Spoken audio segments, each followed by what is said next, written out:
Bonjour tout le monde, je suis très content qu'on se retrouve sur Radio Espérance. Une nouvelle année, nous sommes le 12 janvier. Une nouvelle année dans cette expérience, dans cet amour, véritablement dans notre relation avec le Christ toujours plus. Continuons notre parcours biblique on pourrait dire, mais notre parcours à travers la parole de Dieu. Comment Dieu nous parle à travers la parole. Dieu nous parle à travers des événements, Dieu nous parle à travers des signes, Dieu nous parle à travers nos rencontres, et Dieu nous parle à travers sa parole, on rencontre des personnes aussi, parce qu'avant tout, ce sont aussi des témoignages. C'est ça qui est très important. Et nous faisons donc pour l'instant le personnage de Ruth. Le personnage de Ruth, nous avions commencé les fois précédentes à parler de ce personnage extraordinaire, en parlant déjà d'abord de Noémie, en parlant aussi de Elimelech qui a quitté donc la Terre Sainte, qui est décédé, et que Noémie demain se retrouve tout seul avec 2 enfants. Et nous avions parlé un petit peu quel est l'enseignement qu'on pouvait prendre, l'enseignement spirituel, l'enseignement un petit peu aussi psychologique, aussi culturel de ce qui se passe concrètement avec des femmes, notamment Noémie, c'était là, avec cette femme qui va vivre la solitude, elle est veuve, elle est toute seule. Et nous sommes arrêtés donc au premier chapitre, du verset 1 au verset 4. Maintenant, nous allons faire le verset 4. Qu'est-ce qui s'est passé? Il s'est passé que tout d'un coup, le papa, il est mort. Donc nous avions expliqué l'importance, du père, on pourra revenir. Ils prirent pour eux des femmes moabites. Qui c'est qui a compris pour eux? Ce sont les 2 enfants de Naomi, qui sont Mahlon et Kiléon. Voilà. Donc ils ont pris pour eux des enfants de Moabite. L'une s'appelait Orpa et l'autre s'appelait Ruth. Ils demeurèrent là environ pendant 10 ans. Vous imaginez, pendant 10 ans, ils ont demeuré là. Donc ils ont demeuré ensemble en fait pendant 10 ans. C'est-à-dire il va falloir attendre qu'en vérité, Ruth perd son mari pour aller du côté de Boaz. Mais c'est intéressant toute cette histoire-là. On va peut-être aussi le méditer. La patience, lorsque Paul dit que lorsqu'est venue la plénitude des temps, lorsque le roi Salomon dit qu'il y a un temps pour tout, vous voyez, ils ont demeuré là environ pendant 10 ans. Voilà. Donc les 2 fils de Naomi, comme on l'a dit, de Elimelech, c'était Mahlon et Kiléon, et donc ce sont eux qui ont pris des épouses, des femmes moabites. Voilà. Alors d'après la tradition rabbinique, Kiléon est parti avec Orpa, et Mahlon, il est parti avec Ruth. Ça, en tout cas, c'est confirmé dans le chapitre 4 de Ruth. Pourquoi le choix des filles se sont faits, en fait, sur ces 2 femmes? Et puis, on voit qu'ils n'ont pas eu peur non plus d'épouser des non-juifs et d'épouser des païennes. Bon. La parole de Dieu ne dit pas explicitement pourquoi Mahlon et Kiléon ont choisi Ruth ou Orpa comme épouse. Et donc, il fallait voir un petit peu la tradition orale juive, les midrashim, qui vont proposer des éléments de réponse. Premier élément de réponse, d'après le midrash sur Ruth. Alors, les gens qui veulent aller voir, ça s'appelle le midrash Ruth Rabbah, chapitre 2, verset 9. Ruth et Orpa étaient des princesses. Voilà. Donc, déjà, ils se sont mariés avec 2 princesses. Et ils étaient des filles du roi qui s'appelait Eglon. Et Eglon, donc, c'était le roi de Moab. Selon la tradition juive, donc la tradition orale, parce que tout n'est pas écrit dans la Torah, tout n'est pas été condensé dans la Torah. Ce Eglon-là, ce roi de Moab, était un descendant de Balak.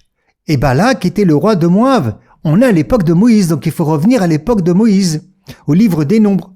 Alors, lorsqu'on reprendra le personnage de Moïse, on approfondira véritablement ces moments-là entre le roi de Balak et Moïse. Mais puisqu'on nous parle déjà un petit peu ici du roi de Moab qui était Eglon et que donc c'est un descendant de Balak, on va parler un tout petit peu de Balak. Alors, qui est Balak? Balak, c'est le roi de Moab. On est à l'époque de Moïse. Il faut revenir au livre des Nombres. Chapitre 22 des livres des Nombres, des versets 2 au verset 4, Balak, fils de Tsippor, donc le fils de Tsippor, le Balak, le garçon de Tsippor. Tsippor, c'est un oiseau. Et c'est quand on approfondira encore une fois Moïse, la femme de Moïse s'appelle Tsippora aussi. Elle apporte le nom aussi de Tsippor. En tout cas, il voit que ce qu'Israël avait fait aux Amoréens, Et donc Moab a eu une grande peur, une grande peur. Et Balak était roi de Moab en ce temps-là. Alors qu'est-ce qu'il a fait Balak?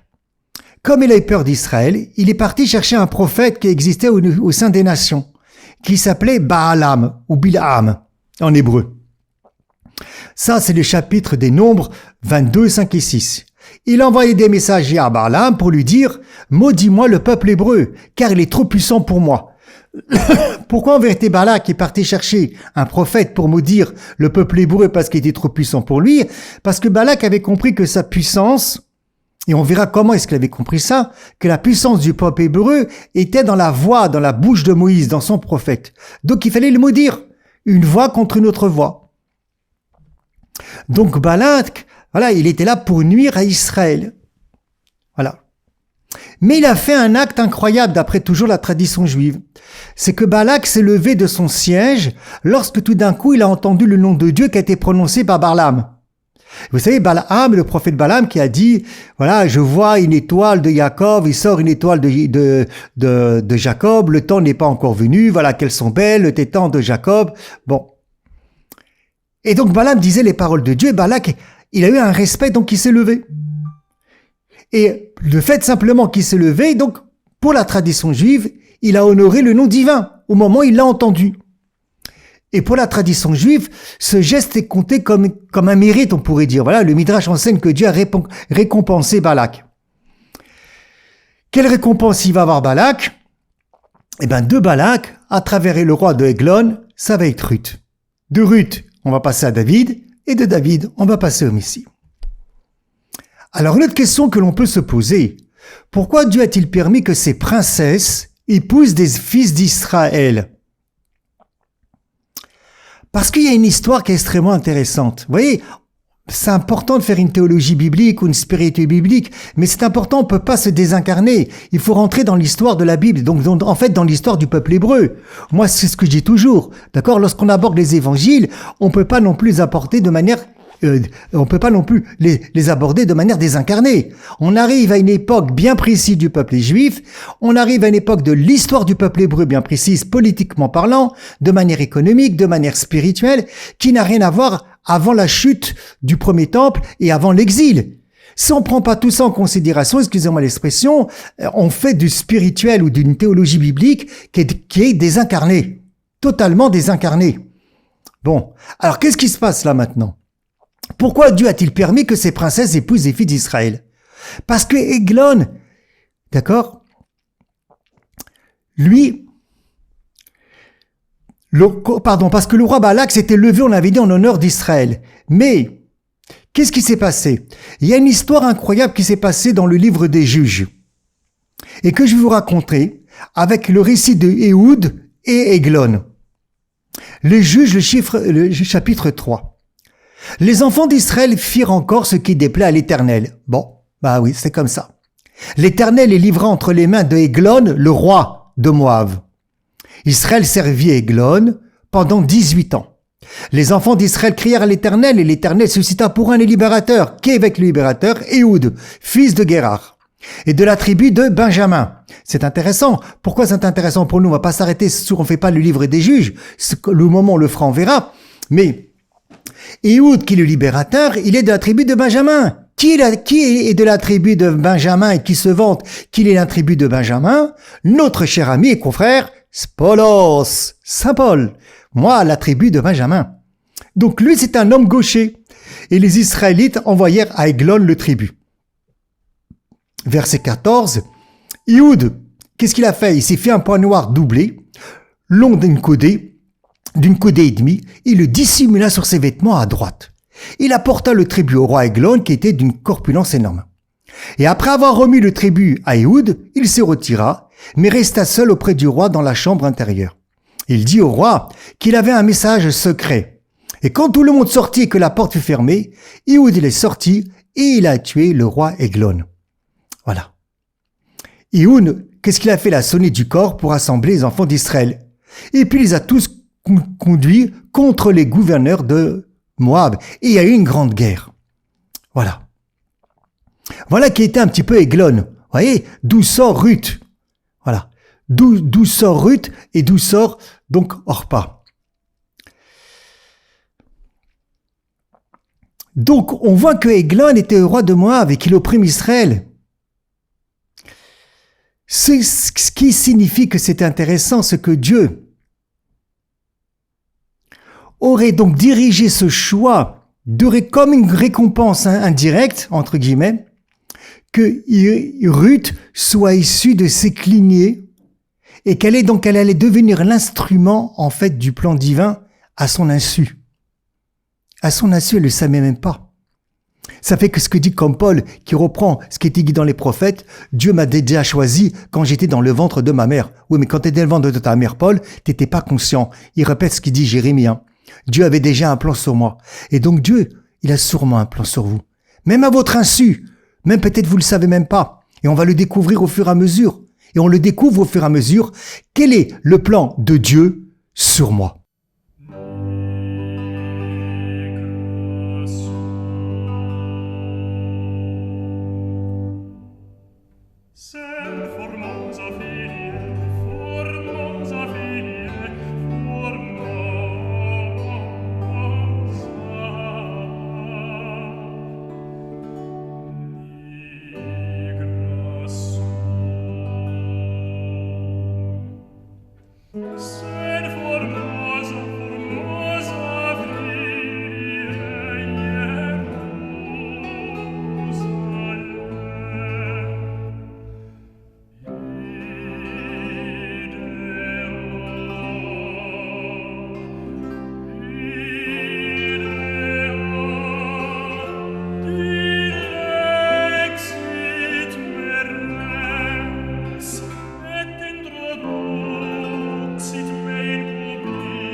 Mais maintenant, essayons de comprendre.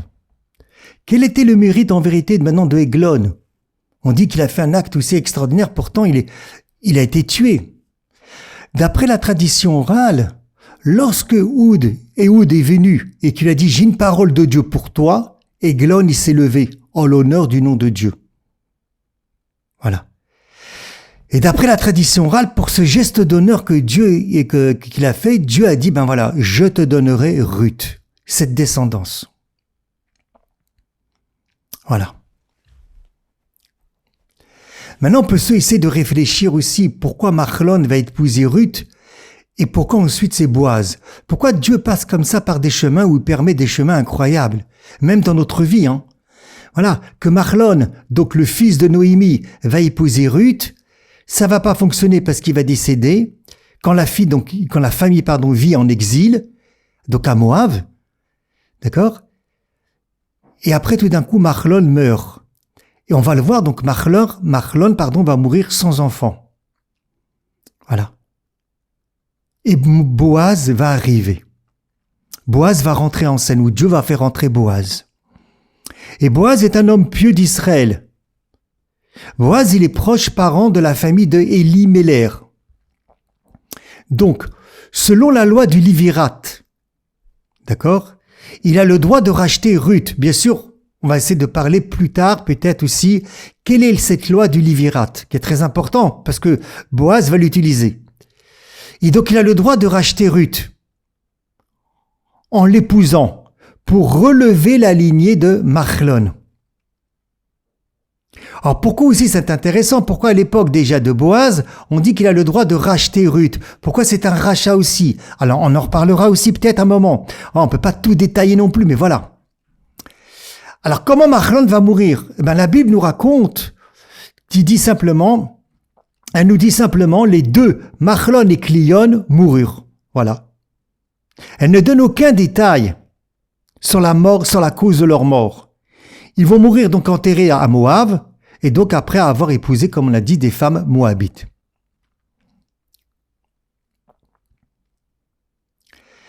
Alors, on peut avoir un regard, et c'est la tradition orale juste qui va le donner, pourquoi sont-ils morts soudainement? Pourquoi on ne nous raconte pas ce qui s'est passé, de quoi ils sont morts? Pourtant, ils ont vécu vivants 10 ans avec Ruth. Ils n'ont pas eu d'enfants. D'accord? Alors c'est vrai. Mais Ruth, elle n'est pas stérile. On ne lui dit pas comme les matriarches que Ruth était stérile. Donc, le problème ne venait pas de Ruth. Le problème venait des maris. Mais le problème ne venait pas de Ruth. Ils ont vécu 10 ans ensemble. Ils se sont pas séparés. C'est intéressant aussi. Peut-être aussi, on pourrait peut-être élargir cela, même si ça n'a rien à voir directement avec le texte. Un couple qui n'arrive pas à avoir d'enfants, même après 2 ans, 3 ans, 4 ans, 5 ans, 6 ans, 7 ans. Voilà. Alors pourquoi Dieu permet la mort, ou pourquoi Dieu permet que la mort leur arrive? Et les sages d'Israël vont essayer de réfléchir par rapport à ça. Et la première chose qu'ils vont dire, c'est parce que d'abord, eux-mêmes, ils sont pas revenus en terre d'Israël durant la famine. Donc, ils ont été d'accord avec leur papa. Ils ont quitté la terre d'Israël, donc ils ont laissé tomber le peuple. Ils n'ont pas fait comme Abraham. Rappelez-vous ce qu'on avait dit avec Abraham. Quand son papa était idolâtre, lorsqu'on a médité ensemble, partagé Abraham, où Abraham, il a discuté avec son père. On lui a dit, non, je suis pas d'accord avec l'idolâtrie. Toi, tu as des statues. Et quand ils avaient un magasin, rappelez-vous, on avait raconté l'histoire, et Abraham, il devait garder le magasin. Son père, il est parti, et Abraham, il a tout cassé. Quand il est revenu, son père dit, mais qu'est-ce qu'a fait ça? Alors Abraham, il a dit, c'est les statues. Et son père dit, les statues, ça parle pas. Alors il dit, mais pourquoi tu te prosternes devant eux, comme des idoles? Bon, Abraham, il discutait avec son père. Et là, on voit pas l'intervention des enfants vis-à-vis d'un acte de papa, qu'on peut dire, papa, il faut rester là, quand même, en terre sainte. Il y a la famine, on est riche, il faut quand même donner la charité. Une des raisons qui est donnée. Une deuxième raison qui est donnée, donc c'est là qu'ils ont abandonné leur peuple. Et une autre raison, c'est qu'ils ont épousé des étrangères. Faut pas oublier, c'est interdit d'après la Torah. On n'épouse pas des Moabites. D'accord? Voilà. Ça aussi, c'est extrêmement important.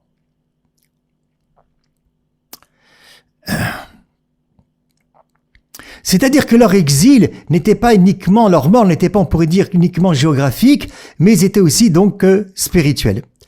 Alors, qu'est-ce que c'est cette loi de Livirat? D'accord? Que donc Boaz va utiliser. Il faut retourner dans le livre du Deutéronome, le chapitre 25, le verset 5 à 10. Je vais faire court. D'accord?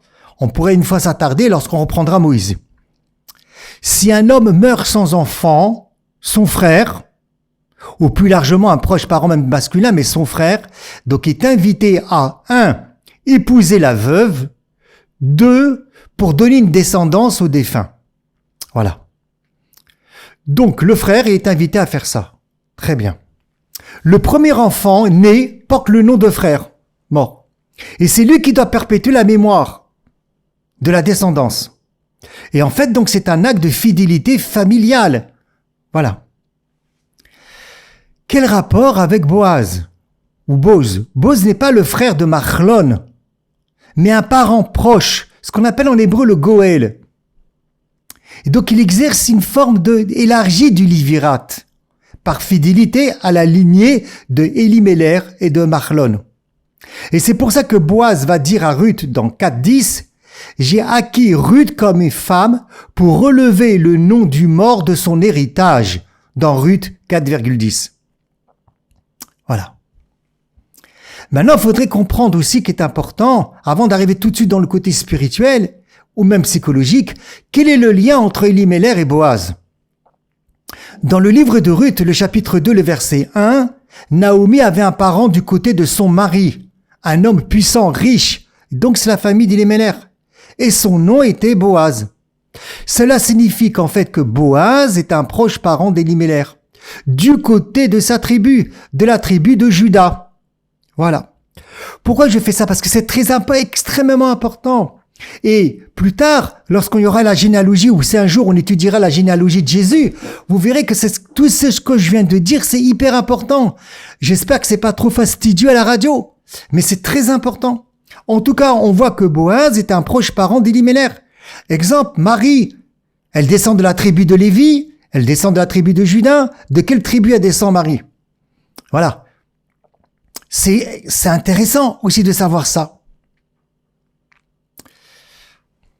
Donc, le texte ne précise pas exactement le lien, Mais selon la tradition juive, Boaz est donc était le neveu ou le cousin de Elimelech. Et tous deux sont de Bethléem, de la tribu royale de Juda. Donc Boaz est riche. C'est son cousin, c'est la famille, il est riche. On verra qu'il est riche, qu'il a des terrains. Il n'est pas parti pendant la famine. Lui, il n'est pas sorti, il n'est pas parti. D'autres vont dire que Boaz et Elimelech étaient des frères. Voilà. Mais ce qui est intéressant, c'est qu'il n'est pas parti. Il n'a pas quitté le peuple. Il est resté avec le peuple pendant la famine. Et c'est pour ça que Boaz est un grand homme de sa génération. Pourquoi tout ceci est important? Parce que ça va autoriser Boaz dans la loi juive à exercer le rôle, ce qu'on appelle de Goël, encore une fois, c'est-à-dire de rédempteur familial. Il peut donc racheter les terres d'Elimelech, et si donc il va racheter les terres d'Elimelech, c'est que Boaz, comme je vous ai dit, il est riche, donc il n'a pas quitté la terre sainte en famine, il n'a pas quitté le bateau. Vous voyez, c'est intéressant, il ne quitte pas le bateau, comme par rapport à Elimelech. Il va donc épouser Ruth, la veuve de Machlon, pour perpétuer la lignée familiale. Voilà ce qu'il a dans sa tête. Mais pour Dieu, c'est pas simplement perpétuer la lignée familiale. C'est parce que c'est pour amener et perpétuer la lignée messianique. C'est pas contradictoire, c'est complémentaire. Voilà. Et donc là, ça rentre véritablement dans la logique de la loi du Lévirate élargie. Bien qu'encore une fois, Boaz ne soit pas directement le frère de Machlon, mais il est le membre de la famille du père. Voilà. Les commentateurs vont voir dans ce mariage entre Boaz et Ruth un effet du décret divin. Voilà. Un effet véritablement du décret divin. L'intégration des non-juifs, excusez-moi du terme, c'est parce que tu n'es pas juif, comme Paul, on verra. L'intégration des non-juifs, donc l'intégration d'une femme païenne au départ, dans la loi, dans le projet divin, dans l'alliance avec Israël, ce qu'est Israël à l'époque. Autre chose qui est extrêmement intéressant, c'est que ces mariages dans la terre de Moab montrent que la providence divine œuvre même à travers des choses incroyables. Parce qu'il y a quelque chose à préserver. La descendance d'Israël qui doit amener le Messie. Voilà. Et ça, c'est très important. On pourrait voir maintenant de manière spirituelle, on verra que lorsque la fidélité de Ruth et son choix d'abandonner ses origines, sa culture, tout ce qu'elle va abandonner, t'imagines un peu, comme Paul qui va tout lâcher tomber, d'accord, qui va laisser tomber, c'est pas simplement, ils n'ont pas prêché, ils l'ont vécu, c'est un témoignage vivant, d'accord, et Ruth n'a pas vécu une révélation de Dieu comme Paul, qui lâche tout, Paul. Il lâche tout, et en plus, il va avoir des gens contre lui. La fidélité de Ruth et son choix d'abandonner ses origines. Est-ce qu'on est prêt à le faire pour Dieu?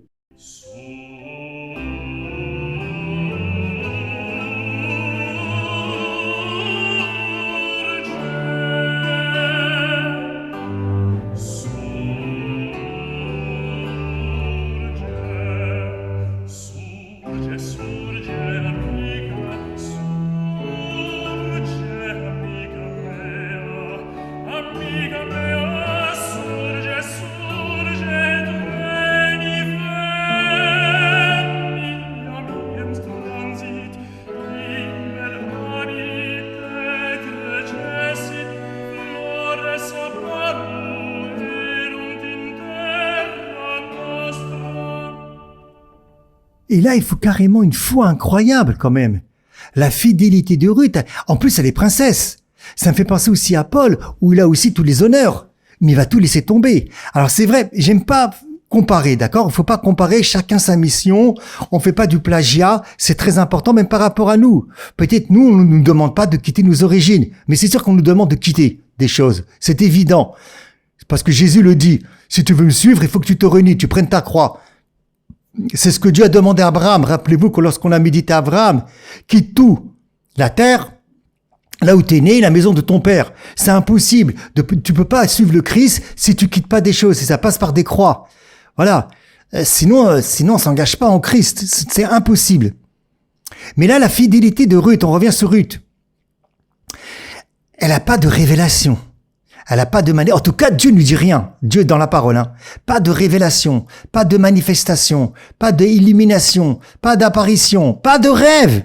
Comme Jacob, il a rêvé les échelles, tout ce que tu veux. Pas de rêve, rien. Elle va être poussée. La fidélité de cette femme, incroyable. Son choix d'abandonner sa culture, ses origines, pour suivre Naomi. Ça peut être qu'un témoignage incroyable, un exemple vivant, d'accord, d'un cœur, d'une âme qui aspire dans tout à l'union de Dieu. Qu'elle renonce au monde pour Dieu. Elle vit dans le monde, mais elle n'est pas du monde. Voilà. Elle est dans le monde, mais pas du monde. Elle quitte tout pour Dieu. Est-ce que Ruth avait conscience qu'elle le faisait pour le projet divin? Bon, je crois pas trop, à moins que je me trompe, hein. Voilà. Comme Jésus dira à Marie, tu savais pas, je devais m'occuper des affaires de papa. Bon. Mais elle est poussée par quelque chose. C'est évident. D'accord? Mais c'est un exemple pour nous, c'est un témoignage vivant pour nous d'une personne, d'une âme, d'un cœur qui est aspiré à l'union divine, à renoncer au monde pour Dieu. Et nous aussi, les laïcs, on doit renoncer au monde. On est là dans le monde, oui, pour apporter la lumière au monde, dans notre travail, en politique, en économie, je sais pas, dans la famille. Mais on n'est pas du monde. On est de la même façon que les moines ne sont pas du monde, on n'est pas nous du monde non plus. Jésus n'a pas dit simplement les moines ne sont pas du monde et les laïcs ils sont du monde. Non. Personne n'est du monde. Simplement, chacun va l'exprimer de manière différente. On appartient tous à un même corps. Et cette réalité-là qu'on n'est pas du monde s'adresse autant aux laïcs qu'aux moines. Simplement, ça va être vécu différemment. L'appel va être vécu différemment. On est un seul corps. Donc cette réalité, ce point de réalité qu'on n'est pas du monde, qu'on doit renoncer au monde, c'est pour le laïc. Le laïc, c'est pas qu'il est chrétien à l'adoration, c'est pas qu'il est chrétien quand il va à la messe, c'est pas qu'il est chrétien ou catholique quand il fait l'exo divina ou le chapelet, et puis, excusez-moi l'expression, il devient païen quand il est en vacances. Non, il reste catholique, il reste chrétien, il n'est pas du monde. Même s'il va faire son tennis, même s'il va à la plage, il témoigne du Christ là-bas. C'est pas une double vie. On n'est pas schizophrène. Vous voyez? On est dans une vie radicale pour le Christ, dans notre appel de laïc, mais radical. Et l'autre dans son appel de moine, et l'autre dans son appel de prêtre, et l'autre dans son appel de sœur. Mais chacun a un appel radical. Chacun il doit donner sa vie pour le Christ. C'est comme des soldats. Le soldat il donne sa vie pour son armée. Et le général ou le commandant va donner sa vie pour son armée. Mais de manière différente. Mais chacun doit donner sa vie quand il est dans le combat. Nous, c'est la même chose. On doit renoncer au monde. On veut être catholique, on veut être chrétien. Leçon numéro 1, renonce au monde. Tu n'es pas du monde. Je te laisse dans le monde, mais tu n'es pas du monde. Tu es là pour apporter au monde. Et ça, c'est très important. C'est que c'est essentiel. Maintenant que tout d'un coup, c'est une révolution, il faut dire la vérité. Le premier qui était païen, qui est rentré dans l'histoire du peuple hébreu et qui a été accepté par le peuple hébreu, c'est Abraham. Abraham, son père était païen. Et on retrouve ça aussi dans le livre de Josué. Quand tout d'un coup, Josué va tout réunir le peuple d'Israël, il va dire, oh, oh, oh, oh, je vous rappelle d'où vous venez. Vos pères étaient avant des idolâtres et ils habitaient de l'autre côté de l'Euphrate. Bon. Mais après, il y a eu Jacob, Israël, il n'était pas païen. Il y a eu Jacob, il n'était pas païen. Il y a eu Joseph, il n'était pas païen. Il y a eu Moïse, il n'était pas païen. Bon. Josué, il n'était pas païen.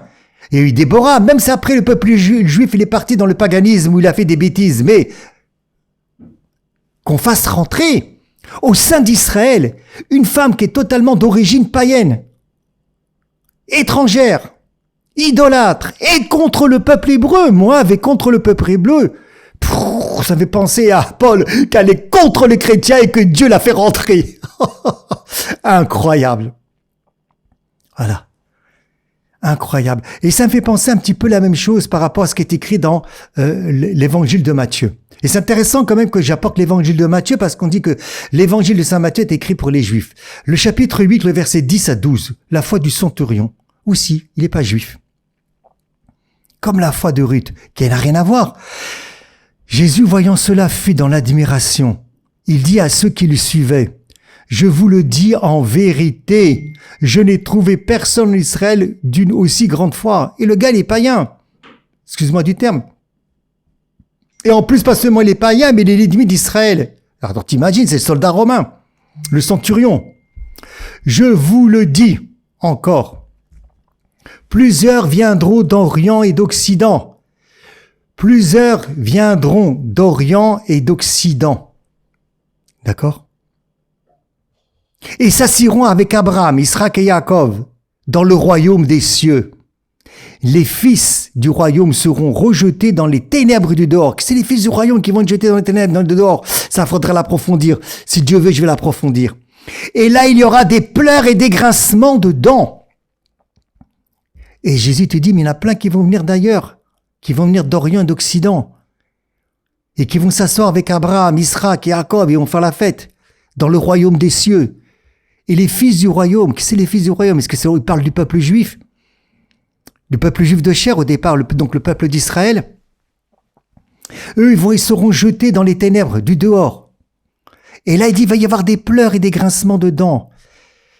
Peut-être que ça serait une autre fois, peut-être qu'il faudra aborder, quand on abordera peut-être l'évangile de Matthieu, on abordera ça véritablement en détail.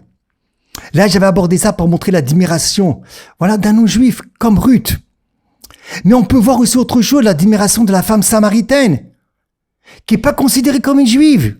Comment toi, juif, tu me demandes à moi à boire? C'est pas possible.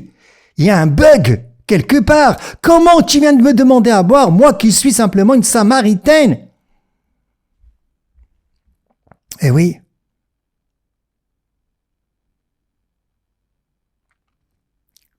Mais il faut faire attention. Et Paul va nous mettre, en garde les gentils, les gens qui viennent aussi, qui viennent pas du monde juif. Paul, dans l'Épître aux Romains, chapitre 11, si quelques-uns des branches ont été coupés et que toi, qui étais sauvage, tu as été greffé à leur place sur la bonne olive, et que tu participes à la racine et à la graisse de l'olivier, ne va pas t'enorgueillir. Faut faire attention. Ne va pas contre les branches. D'accord? Voilà. Parce que si tu vas t'enorgueillir, ce n'est pas toi qui portes la racine, c'est la racine qui te porte. Alors bien sûr, on peut faire un commentaire en vous disant, c'est pas toi qui te porte, c'est Jésus qui te porte. Mais bon, là on fait pas Paul totalement. On rentrera véritablement, quand on fera le personnage de Paul aussi. C'est juste, faut faire attention de ne pas s'enorgueillir, de ne pas être orgueilleux. Jusqu'à arriver au summum, où Paul va arriver au summum, il n'y a plus de grec, il n'y a plus de juif, il n'y a plus de juif, il n'y a plus de grec. D'accord? Parce que tous vous êtes un en Jésus-Christ. Et la question qu'il faut se poser, est-ce qu'on est tous un en Jésus-Christ? À un moment donné, dans l'histoire du peuple hébreu, et là je pose une question, à un moment donné dans l'histoire du peuple hébreu, le peuple hébreu a du mal, et encore même peut-être aujourd'hui, à accueillir des non-juifs, à rentrer dans l'alliance juive. C'est pas évident, même pour se convertir au judaïsme, lève-toi de bonheur, excusez-moi du terme. Voilà. Mais posons-nous aujourd'hui la question au XXIe siècle. Est-ce que l'Église catholique accueille en son sein véritablement l'inverse, des juifs orthodoxes, des juifs qui étaient rabbins et qui vont se convertir au catholicisme, des juifs pratiquants qui vont se convertir au catholicisme? Comment est-ce qu'ils vont être reçus aujourd'hui au sein de l'Église catholique? La même question qui était posée ou qui est posée sur le peuple juif par rapport à quelque chose d'extraordinaire, une étrangère qui est venue, peut-être qu'on peut la poser aussi à l'inverse aujourd'hui au sein de nos églises. Ça aussi, c'est très important, hyper important. Et puis ça rejoint un psaume, le psaume 45, verset 10 ou verset 11, en fonction de comment vous regardez le psaume, qu'est-ce qu'on te dit? Que les réjouissances s'étendent dans tes palais, qu'on célèbre ta fille, qu'elle quitte sa maison paternelle. Voilà. qu'elle quitte la maison paternelle, comme Ruth. Exactement ce que Dieu a demandé à Abraham. C'est incroyable, hein? De manière différente, parce qu'Abraham, il avait plus de papa déjà. Voilà. Voilà. C'est incroyable, hein? Quitter. Est-ce qu'on est capable de quitter? C'est pas évident. Faut dire la vérité, hein.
Donc nous voyons que Ruth, qui est la fille de Moab, qu'elle quitte la maison pour suivre Naomi, et qu'elle suit donc Israël de l'époque, vraiment ça évoque la fille du roi qui quitte la maison.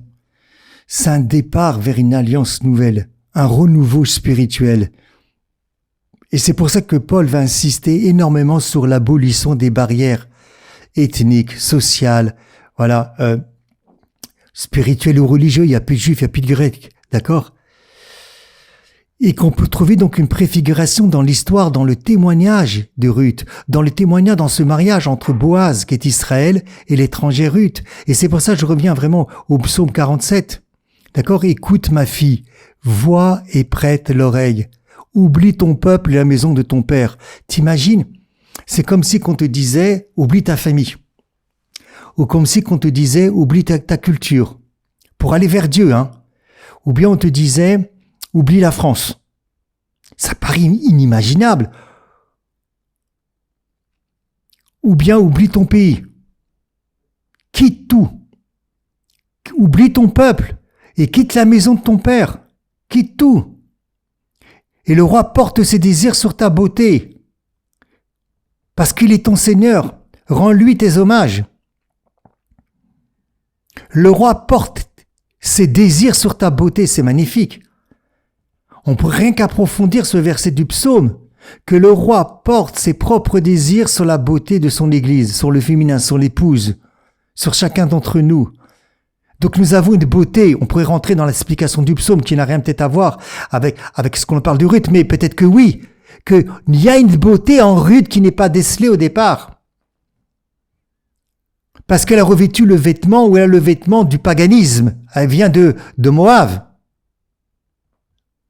Et lui, il porte ses désirs sur ta beauté, peut-être qu'il n'est pas vu, qui est enfoui. Et nous, c'est la même chose. Le roi, il porte ses désirs sur notre beauté qu'on ne voit peut-être pas à cause de l'éducation qu'on a reçue. À cause peut-être on se dénie, on a un déni de la personne, on se renie.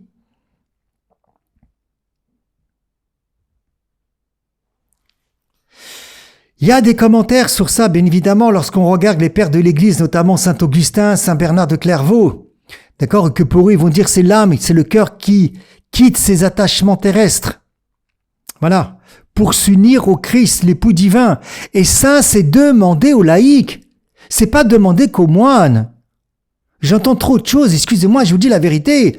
C'est comme si qu'on me disait, ah ouais, vous savez, c'est comme si disait Jean-Marie, il y a que les moines qui vont partir au ciel et les laïcs non. Mais c'est quoi ce truc? Donc il y a que les moines où l'âme va quitter le corps et les laïcs non. Parce que les laïcs, eux, ils n'ont pas une vie radicale, ou les laïcs, eux, ne sont pas appelés à avoir des détachements au niveau terrestre. Donc jusqu'à où ça va aller? Ça va aller que même leur âme va être attachée à leur corps. On va tous quitter notre âme. Tous. Sans distinction, quel que soit notre appel. Donc on faut déjà le vivre maintenant. Qu'on doit tous quitter ce monde, de pas être attaché. C'est pas encore une fois, comme l'a dit Blaise Pascal, c'est l'ange qui fait le démon. On est d'accord? Faut faire attention. Mais il y a une différence entre être attaché aux choses terrestres et être dans le monde. Il peut avoir besoin des choses matérielles pour vivre, tout simplement. Ce dont j'ai besoin pour vivre. Et il y a une différence que lorsque mon âme est attachée aux choses terrestres. Ça, c'est autre chose. Mais tout catholique est appelé à ça. Tout catholique est appelé à ça. Tout catholique est appelé à s'unir au Christ. Tous. Voilà. La bonté, nous dit les pères de l'Église, est comprise comme une grâce divine qui transforme notre âme. Et on pourrait dire qu'on a vu ça avec Abraham, que l'appel à oublier son peuple, c'était un appel à renoncer aux anciennes voies, au vieil homme, à l'identité. Mais pour entrer dans la nouvelle alliance, mais il faut quitter, mes frères et sœurs. Je le dis en prière pour moi, il faut quitter. Et Ruth est un témoignage incroyable. On doit quitter des choses.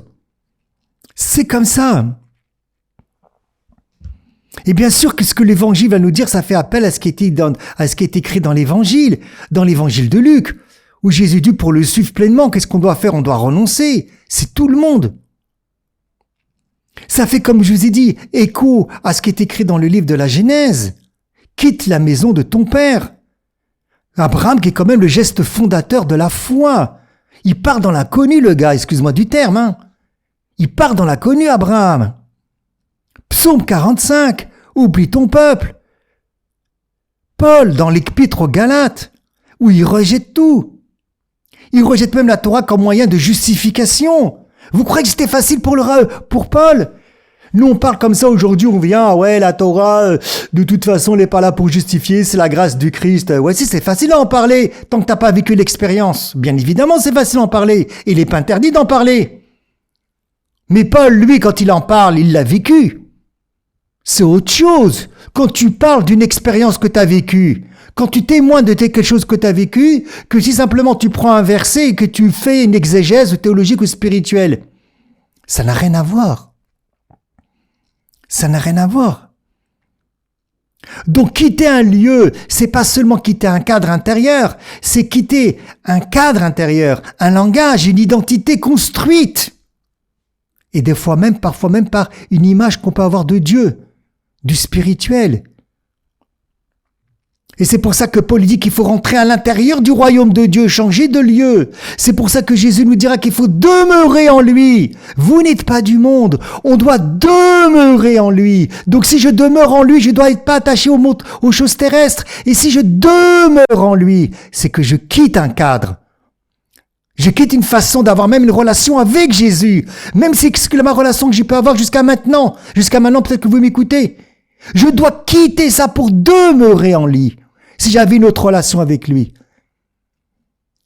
Donc on doit même quitter une identité construite, même de spirituel, parfois même donc avec l'image que je pouvais avoir avec Dieu, ou même de ma relation que je pouvais avoir avec Jésus.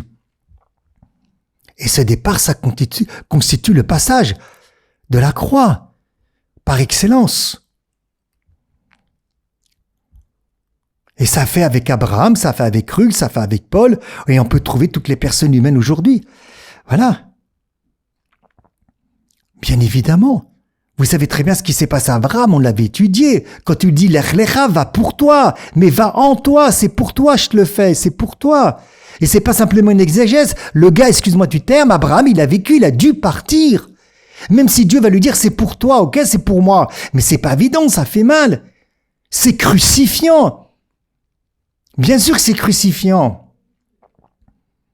C'est un départ toujours, quelque chose qu'on doit quitter, c'est un arrachement intérieur. Il faut pas se mentir, faut pas être dans le déni, Voilà. Mais on doit marcher comme ça. On doit marcher comme ça en Dieu. Je dis même pas avec Dieu pour l'instant, je dis à l'intérieur de Dieu, demeurer en moi. Voilà. Et le véritable exil, c'est l'habitude. On est habitué par une certaine structure, même spirituelle, une certaine construction. D'accord? ce que on croit connaître de Dieu ou d'être en relation avec Dieu, avec Jésus. Et à un moment donné, il va te dire, oh, oh, oh, oh, moi je te demande de mourir à tes repères. T'es d'accord ou pas pour me suivre? Voilà ce que Jésus va te dire un jour. Est-ce que tu es d'accord de mourir à tes repères? Comme il dit Paul, d'accord? De mourir sur la croix, le vieil homme. Est-ce que tu es d'accord de mourir à tes repères? Même spirituel, même ta relation, comment elle était avec Jésus ou avec Marie. Est-ce que tu es d'accord de mourir à tes repères pour me suivre? Je t'appelle. Tu viens ou tu viens pas? Eh Jésus, où demeures-tu? Qu'est-ce que Jésus répond? Viens et suis-moi. Ah, tu perds tes repères. Parce qu'il m'aurait dit, moi j'aurais posé la question à Jésus, j'aurais dit, Jésus, où tu demeures? Moi j'aurais attendu qu'il me dise, je demeure, je sais pas, en France, en Belgique, je ne sais pas. Et non, viens et suis-moi. Ben, tu perds tes repères. Je t'ai pas demandé de te suivre, je t'ai demandé où est-ce que tu demeures. Eh ben, viens et suis-moi. Voilà. Dieu demande à Abraham de mourir à ses repères. Et Ruth, Dieu lui a demandé, en tout cas on l'entend pas dans la parole, mais elle y va, de mourir à ses repères. Est-ce qu'on est prêt, nous, à mourir à nos repères? Et quand je parle de nos repères, même des fois nos repères de relations spirituelles avec Jésus. Des fois c'est ce que Saint Jean de la Croix appellera notre nuée obscure. Voilà. Est-ce qu'on est prêt à mourir à nos repères? Voilà. Le deuil d'un ancien moi, ou le deuil d'un ancien soi, ce que Jung va appeler le soi, le côté, ce qu'on est véritablement. Voilà. Est-ce qu'on est prêt à le vivre? C'est pas évident, il faut la grâce, hein. C'est pas évident, il faut demander la grâce par nous-mêmes, on peut pas. C'est évident que Ruth, il y a eu quelque chose qui l'a porté. Alors pas pu quitter comme ça, juste pour se marier avec un juif, avec Boaz qu'elle connaît même pas. Qu'elle va rentrer dans une culture qu'elle connaît pas, dans une religion qu'elle connaît pas, dans un pays qu'elle connaît pas. Oh là là là là là là là là. Mais là, il faut une force divine, une puissance divine en elle, il faut une grâce pour vivre ce qu'elle vit. Eh oui, ben des fois, c'est ce que Dieu va te demander intérieurement. Eh oui, c'est ce que Dieu nous demande intérieurement. Plus on veut se rapprocher du Christ, plus on laisse le Christ se rapprocher de nous, plus on veut demeurer à l'intérieur de lui, plus les examens vont être un peu plus hauts. Ils vont nous demander de couper chaque chose, sa chose, pour renaître de nouveau à chaque fois. Pour renaître de nouveau à chaque fois. Eh oui, il faut le faire dans la joie, si Dieu veut. Amen, que Dieu vous bénisse.